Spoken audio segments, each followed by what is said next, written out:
बिस्मिल्लाहिर्रहमानिर्रहीम। अस्सलाम वालेकुम। मेरा नाम ज़ीशान फ़रीद है और आप देख रहे हैं क्रॉप डॉक्टर। जैसा कि हम जानते हैं कि खादों में सबसे ज़्यादा अहमियत की हामिल और फसल के आगाज़ में इस्तेमाल होने वाली खादों में डीएपी खाद सबसे ज़्यादा अहम और हर फसल की बुनियादी ज़रूरत है।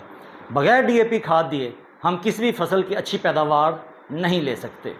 लेकिन हालात के पेश नज़र इस वक्त डीएपी खाद की कीमत 15,000 रुपये फ़ी बोरी से भी बढ़ चुकी है और आने वाला सीज़न जिस फसल का है उस फसल में सबसे ज़्यादा फास्फोरसी खादें इस्तेमाल होती हैं।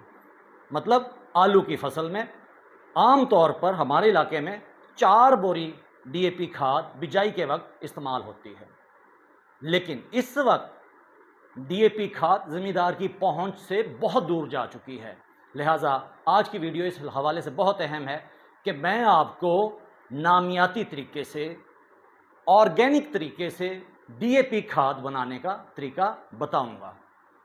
हम जानते हैं कि एक बोरी डीएपी खाद के अंदर, जिसका वज़न 50 किलोग्राम है, 23 किलोग्राम फास्फोरस और 9 किलोग्राम उसके अंदर नाइट्रोजन मौजूद होती है। लिहाजा मैं आपको नामियाती डीएपी बनाने का तरीका बताऊंगा कि किस तरह हम फी बोरी डीएपी के बराबर फास्फोरस और नाइट्रोजन ले सकते हैं, और वो भी नामियाती तरीके से। ये एक अलग बहस है कि जो डीएपी खाद है वो ज़मीनों की पीएच हाई करने, ज़मीनों को सख्त करने और ज़मीनों के स्ट्रक्चर में ख़राबी का बाइस बनने का सबब बनती है। हम ये बहस किसी और वक्त करेंगे। आज मैं आप दोस्तों को नामियाती तरीके से डीएपी खाद बनाने का तरीका बताता हूँ। नामियाती तरीके से डीएपी खाद बनाने के लिए 2 चीज़ों की ज़रूरत होती है। सबसे पहली चीज़ गोबर की खाद का कंपोस्ट। एक गोबर की खाद है, दूसरी गोबर की खाद का कंपोस्ट है। इसके बनाने का बहुत आसान तरीका है। गोबर की खाद से कंपोस्ट बनाने के तरीके के लिए आपको तकरीबन 10, 12 दिन, 14 दिन मेहनत करनी होगी। उसके लिए बुनियादी ज़रूरत गोबर की, गोबर के अंदर गाय, भैंस, बकरियों के यूरिन की यानी कि पेशाब की, और इसके अलावा फसलों की बाकियात यानी कि फसलों के वेस्ट मटेरियल की ज़रूरत पड़ेगी।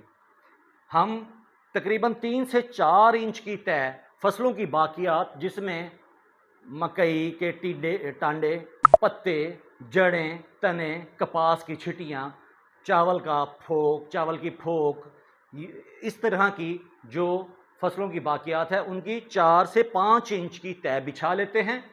उसके ऊपर गोबर, उसके अंदर गाय भैंसों के पेशाब को शामिल करके, और चौथा हिस्सा उसमें पानी मिलाकर उस तह के ऊपर, नामियाती खाद की तह के ऊपर यानी कि फसलों की बाकियात के ऊपर उसकी तह बिछा देते हैं।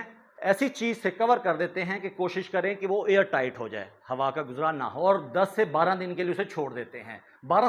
तकरीबन 12 दिन के बाद वो जो मटेरियल हमें हासिल होगा उसे हम गोबर की खाद का कंपोस्ट कहेंगे। याद रखने की बात है कि 1 किलोग्राम गोबर की खाद के कंपोस्ट के अंदर तकरीबन 3% नाइट्रोजन से मुराद के 30 ग्राम नाइट्रोजन होगी 1 किलोग्राम कंपोस्ट के अंदर, जबकि 1 किलोग्राम कंपोस्ट के अंदर 20 ग्राम फास्फोरस होगी और 10 ग्राम पोटाश होगी।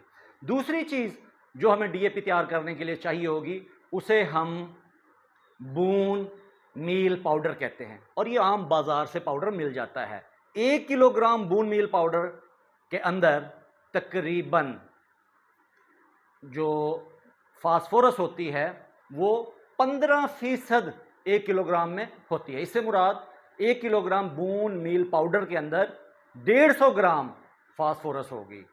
लिहाजा 1 किलोग्राम डीएपी खाद के बराबर नाइट्रोजन और फास्फोरस लेने के लिए हमें 6 किलोग्राम गोबर की खाद का कंपोस्ट चाहिए होगा और 1 किलोग्राम बून मील पाउडर चाहिए होगा।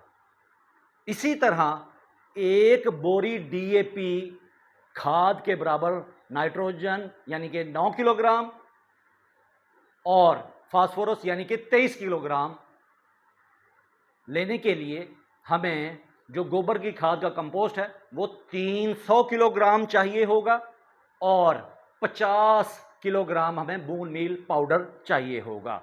अगर हम 300 किलोग्राम गोबर की खाद का कंपोस्ट के अंदर 50 kilogram bone meal powder mix कर लें तो हासिल होने वाली नाइट्रोजन और फास्फोरस एक बोरी डीएपी के बराबर होगी। इसके अलावा इजाफी तौर पर कैल्शियम मिलेगा। ये नामियाती खाद होगी जो ज़मीन के मसामों को खोलने, ज़मीन की ज़रखेज़ी बढ़ाने, पौधे की सेहत को बेहतर करने, पौधों की मैक्सिमम पोटेंशियल हासिल करने के लिए दी बेस्ट और ज़मीन के स्ट्रक्चर और टेक्सचर को बेहतर करने के लिए एक ज़बरदस्त डीएपी खाद होगी जो कि कुदरती तरीके से हम तैयार करते हैं। याद रखें कि इस एक बोरी डीएपी खाद के बराबर नाइट्रोजन और फास्फोरस लेने के लिए कुदरती तरीके से हम जो अखराजात करेंगे उस पर हमारे फी बोरी डीएपी के बराबर लेने के लिए नाइट्रोजन और फास्फोरस 3,000 रुपये से ऊपर का खर्चा नहीं आएगा। अगर ये हम काम करें तो हम अपने तौर पर डीएपी खाद तैयार कर सकते हैं जो कुदरती तौर पर कुदरती मटेरियल से यानी कि गोबर की खाद के कंपोस्ट से, और जो कि एक बोरी के बराबर 300 किलोग्राम गोबर की खाद का कंपोस्ट चाहिए होगा और 50 किलोग्राम हमें बोन मील पाउडर चाहिए होगा जो कि बाज़ार से आम और आसान और सस्ते से मिल जाता है। अगर हम ये तरीका कार इख्तियार करें तो ना सिर्फ हम आलू की फसल में भी 4 के बजाय हम 6 बोरी डीएपी के बराबर भी नाइट्रोजन और फास्फोरस इस्तेमाल कर सकते हैं, जबकि हमारे अखराजात 15 से 20,000 रुपये के दरमियान ही उठेंगे। वीडियो को देखने का बहुत शुक्रिया। अस्सलाम वालेकुम।